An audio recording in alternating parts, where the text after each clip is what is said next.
আর কত ছোট করা। এই সংসদটাকে আসুন না সকলে মিলে, সকলের সংসদ, আকাঙ্ক্ষার সংসদ, বাংলাদেশের 16 কোটি 17 কোটি মানুষ যে সংসদ চায়। আমি এখানে যত কথাই বলি, আমি মনে করি আপনাকে ঘায়েল করেছি, আপনি মনে করেন আমাকে ঘায়েল করেছেন, কিন্তু বাংলার কৃষক, বাংলার শ্রমিক, বাংলার জেলে সে কিন্তু বোঝে আমার কথা সঠিক না আপনার কথা সঠিক। পরের জন্য যুদ্ধ করেছি অনেক, এবার তোমার আর আমার যুদ্ধ। যদি বলো এত যুদ্ধ করে কি পেয়েছি? তিউনিসিয়ায় পেয়েছি জয়, উগান্ডায় পেয়েছি জনগণের ভালোবাসা, আর প্রতিবেশী বার্মায় পেলাম ঘরে ফেরার তাগাদা। আমি যেন সেই বাতিওয়ালা যে পথ পথ রাস্তায় বাতি জ্বালিয়ে ফিরি, অথচ যার নিজের ঘরে জমে থাকে দুঃস্ব অন্ধকার। এই অন্ধকার আমরা কাটাতে চাই, এই অমনীষা থেকে বের হতে চাই। আমার হাতে তো এখনো রক্তের দাগ নিয়ে লেগে আছে। এই মতিঝিলে 19 দিন ছিলাম রিমান্ডের মধ্যে।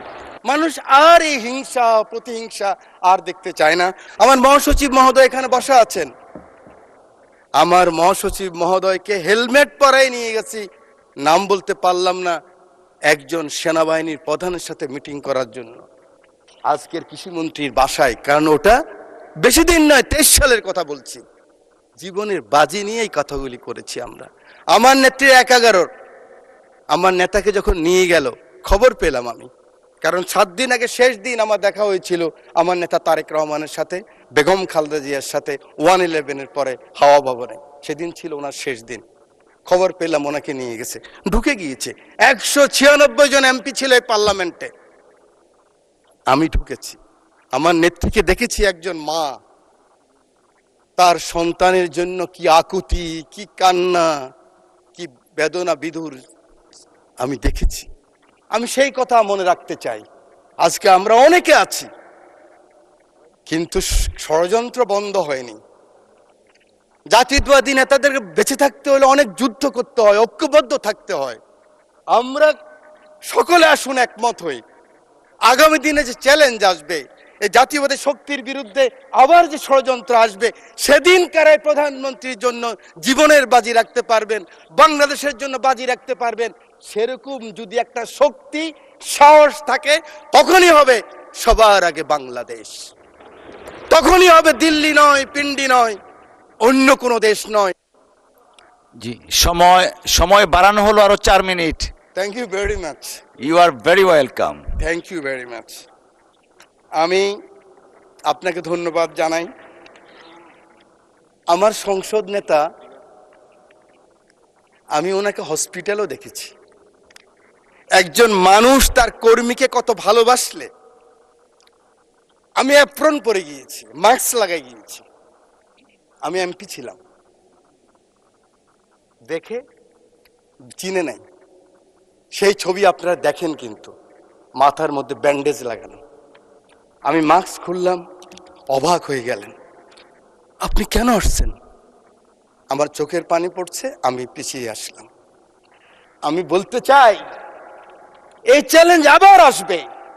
ষড়যন্ত্র বন্ধ হয় নাই। আমরা কে কত বড় হব, কোথায় যাব, কি নিব, কি হব, সেটা বড় কথা নয়। বড় কথা হলো এই চ্যালেঞ্জ গ্রহণ করতে হবে। মাননীয় স্পিকার, আপনার মাধ্যমে পুরো হাউসকে জানাতে চাই, চিন্তা করেন তো, কথার সাথে বলতো জামাত শিবির, কথার সাথে বলতো জামাত বিএনপি, একসাথেই তো আমরা। আমার হাতে তো এখনো রক্তের দাগ নিয়ে লেগে আছে। এই মতিঝিলে 19 দিন ছিলাম রিমান্ডের মধ্যে। কেন আমরা ছোট করার চেষ্টা করতেছি? আমি বিশ্বাস করি আমার নেতা ছুটে গেলেন একটু আগে, আমার সেই ভাই এখন আছেন, আমার নেতা তারেক রহমান ছুটে গেলেন, ওখানে গেলেন, দেখলেন। সাথে সাথে আমি মনে করি আগামী দিনের রাজনীতির জন্য সংসদের বিরোধী দলের নেতা আপনিও ছুটে যাওয়া উচিত ছিল। আমি জানি না আমার কথা কিভাবে নেবেন, যে মাননীয় সংসদ নেতা, আমি শুনেছি, আমি উপস্থিত ছিলাম, কারণ ওনার পিছনে আমি ছিলাম, আপনি গিয়েছেন, উনি বলেছেন আপনার কিছু প্রয়োজন লাগলেও আমাকে বলবেন। এভাবেই রাজনীতিটাকে আমরা এগিয়ে নিতে হবে। বাংলাদেশের মানুষের আকাঙ্ক্ষা এই রাজনীতি। মানুষ আর এই হিংসা প্রতিহিংসা আর দেখতে চায় না।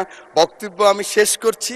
যাওয়ার আগে, দ্বিতীয় বিশ্বযুদ্ধের একজন সৈনিক, আমরা জানেন আমরা কিন্তু উইলস্টন যে চার্চিলের পক্ষে, মিত্রশক্তির পক্ষে যুদ্ধ করেছিলাম।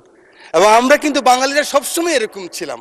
আমরা মুঘলের বিরুদ্ধে ইসাখা যুদ্ধ করেছে, ফরাজি আন্দোলন, ফকিরি আন্দোলন, এগুলিতে আমরাই করেছি। ইলামিত্রের আন্দোলন আমরাই করেছি, তিতুমিরের বাঁশের কিল্লা আমরাই করেছি। এই সৈন্য গিয়েছিল, যুদ্ধ করেছে বিভিন্ন জায়গায় মাননীয় স্পিকার। পরে আসছে বার্মায়। বার্মায় আসার পরে নিজের দেশের কথা মনে পড়েছে। দেশের কথা মনে করার পরে মনে করলো এই বর্গী ওলন্দাজ ব্রিটিশরাই তো অত্যাচার করেছে, আবার তো সেই অবস্থাই হবে। তার স্ত্রীর কথাও মনে পড়েছে। তখন ঢাকায় কিন্তু লণ্ঠনের বাতি জ্বালতো। তো তিনি বলেছেন, পরের জন্য যুদ্ধ করেছি অনেক, পরের জন্য যুদ্ধ করেছি অনেক, এবার তোমার আর আমার যুদ্ধ। যদি বলো এত যুদ্ধ করে কি পেয়েছি? তিউনিসিয়ায় পেয়েছি জয়, উগান্ডায় পেয়েছি জনগণের ভালোবাসা, আর প্রতিবেশী বার্মায় পেলাম ঘরে ফেরার তাগাদা। আমি যেন সেই বাতিওয়ালা যে পথ্য পথ্য রাস্তায় বাতি জ্বালিয়ে ফিরি, অথচ যার নিজের ঘরে জমে থাকে দুঃস্ব অন্ধকার। এই অন্ধকার আমরা কাটাতে চাই, এই অমনুষ্য থেকে বের হতে চাই। আমরা সুন্দর স্বাভাবিক সকলের জন্য যে বাংলাদেশ, সেই বাংলাদেশ চাই। আমার নেতা তারেক রহমানের সবার আগে বাংলাদেশ, সেই বাংলাদেশ চাই। আমার রামগতির দায়িত্ব নেতাকে দিলাম, আমার এমপি, আমার নদী ভাঙ্গা মানুষ শহীদুদ্দিন চৌধুরীকে দিয়ে সময় নাই, সেই কারণে সকলের ভালোবাসা চেয়ে, আদর চেয়ে বক্তব্য শেষ করছি। আল্লাহ হাফেজ, বাংলাদেশ।